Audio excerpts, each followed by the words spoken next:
Ya, diulang sebentar karena tadi ada ulat turun. Nah, saya mau bersaksi mengenai pengalaman saya dalam pelayanan. Pernah ada suami istri yang datang kepada saya dan bertanya, konseling istilahnya, bahwa mereka belum mempunyai keturunan. Lalu saya tanya, pernah ke dokter nggak? Oh Pak, kami sudah ke dokter dan dites, kami dua-duanya normal, subur. Wow. Lalu saya bertanya lebih jauh, pernah nggak mengutuk diri sendiri? Maksudnya Pak Jarod, begini, berantem sama orang tua, lalu orang tua mengutuki, mudah-mudahan kamu nggak punya anak, biar nggak susah seperti mama. Dan kamu menjawab, ya biarin, saya juga nggak mau punya anak, biar nggak susah kayak mama. Aku nggak mau punya anak. Artinya mengutuk diri sendiri. Waktu saya bicara begitu, dia seperti tertegun, tercenung. Lalu mukanya berubah menjadi sedih dan berkata, Pak Jarod, jujur, kok Pak Jarod tahu sih? Loh, bukan tahu, saya hanya menduga, ya. Menduga nih kalau salah ya maafkan saya sudah menghakimi, tapi melalui pengalaman pelayanan, kadang-kadang ada orang yang mengutuk dirinya sendiri dan itu terjadi. Akhirnya ketika saya doakan, bahkan dia menangis sebelum didoakan, dia mengaku, benar Pak Jarod, saya pernah mengutuk diri sendiri. Lalu apa yang harus saya lakukan? Mencabut perkataan.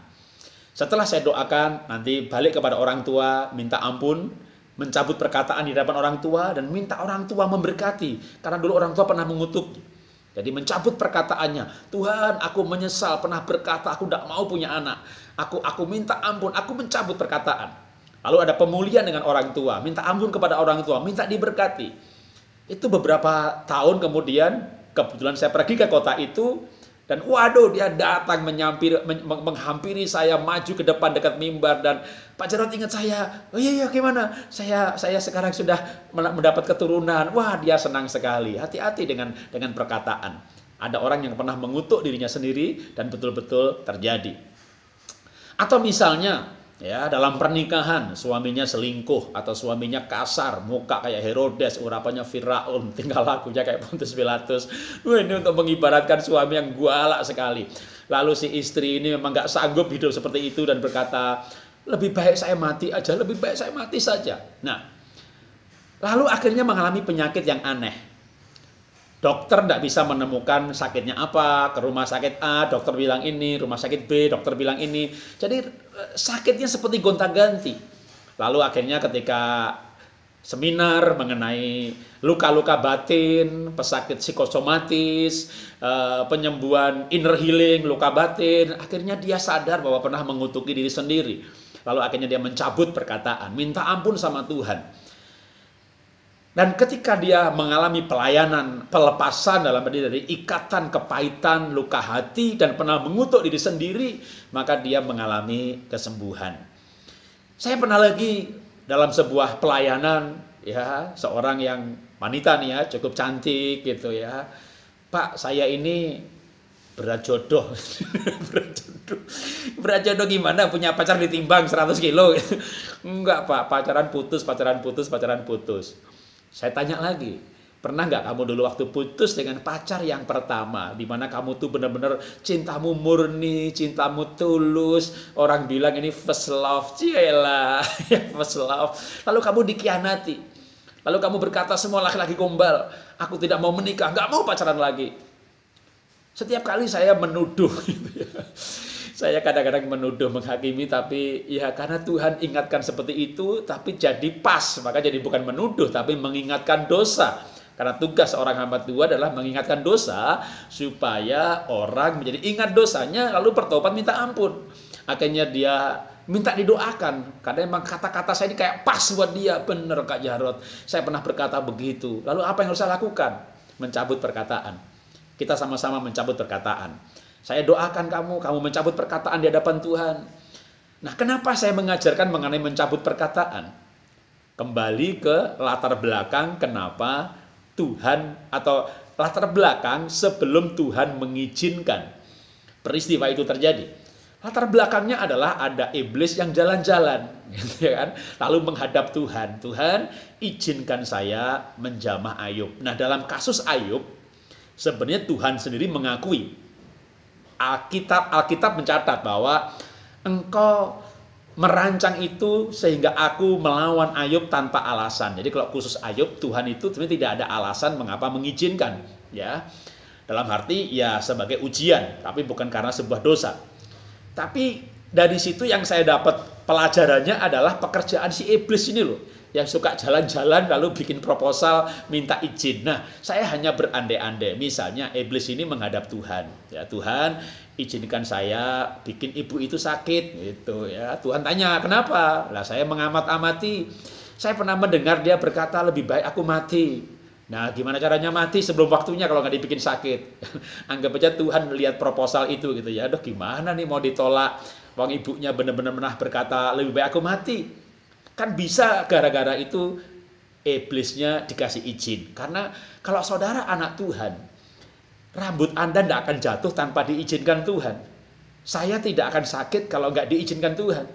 Kecuali saya menabrak hukum alam gitu ya. Saya nyebur sungai di mana saya nggak bisa berenang ya, saya sakit gelegeban gitu ya, atau saya makan lombok banyak-banyak gitu ya, Tuhan nggak kasih izin aja saya bisa mencret karena hukum alam. Tapi selebihnya itu seizin Tuhan. Nah, kenapa Tuhan izinkan? Pasti kan bisa juga karena ada sebuah alasan, walaupun untuk kasus Ayub sebenarnya tidak ada alasan.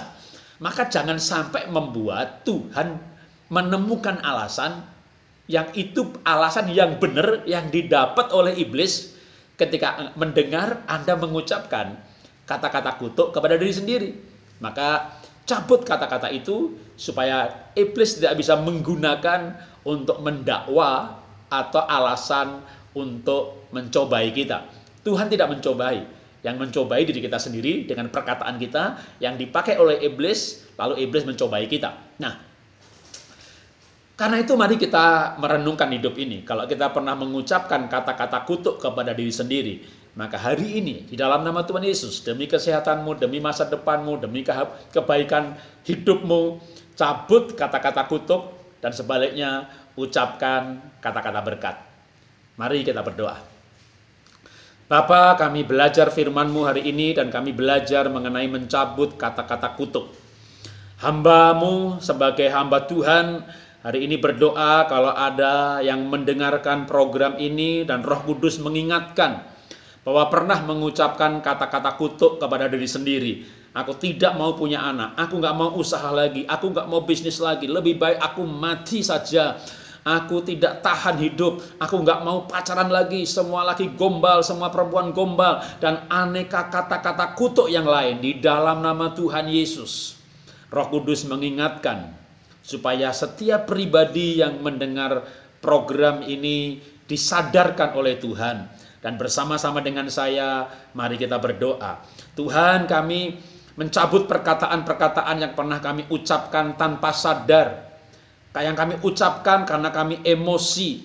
Yang kami ucapkan karena kami galau di dalam pergumulan. Tetapi hari ini kami tahu bahwa itu tidak layak untuk kami ucapkan.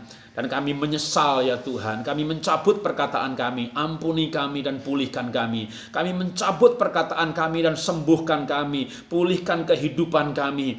Tuhan, di dalam nama Tuhan Yesus Bapa, untuk setiap umat-Mu, jemaat, pemirsa yang saat ini sedang di dalam permasalahan, entah ekonomi, kesehatan, keluarga, pernikahan, orang tua, anak, tidak mendapat keturunan.